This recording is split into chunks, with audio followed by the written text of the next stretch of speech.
Léa Clearwater a toujours été forte, non par choix, mais parce que le monde l'y a contrainte. Elle a été la seule femme louve, forcée de vivre avec les pensées des autres, portant la douleur d'avoir été rejetée par l'amour de sa vie et reléguée à un rôle qu'elle n'avait jamais choisi.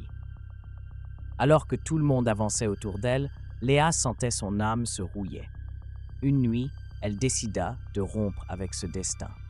Elle partit seule vers les montagnes, guidée par les anciennes légendes de son grand-père, à la recherche de 3 femmes sages qui, disait-on, savaient rompre les liens avec l'esprit du loup.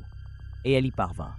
Les sorcières la libérèrent de sa transformation, de la meute, de tout, mais elles l'avertirent qu'un changement profond laisse toujours une cicatrice. Lee revint à la push, transformée, silencieuse, plus sereine, sans le bourdonnement mental de la meute. Mais bientôt, des choses étranges commencèrent à se produire. Les loups faisaient des cauchemars, Emily tombait malade et une ombre invisible commençait à l'entourer.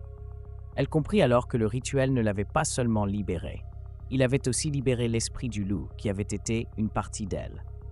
Une force errante, désorientée, affamée, cherchant quelque chose qu'elle n'avait plus. Leah avait rompu un lien et déclenché une conséquence. Elle retourna dans la forêt pour l'affronter, pas avec violence, mais avec vérité. Elle accepta que le loup avait été sa force quand elle en avait le plus besoin, qu'il n'était pas son ennemi, mais son reflet. Et par cet acte de réconciliation, l'esprit cessa de la poursuivre. Elle ne se transforma plus, mais ne fut plus non plus hantée par ce qu'elle avait laissé derrière elle. Émilie guérit. La meute recommença à rêver en paix.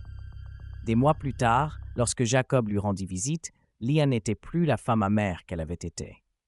Lorsqu'il lui demanda si elle s'était vengée, elle répondit avec un sourire tranquille. « Non, je me suis pardonnée. Leah était enfin libre et suffisante. »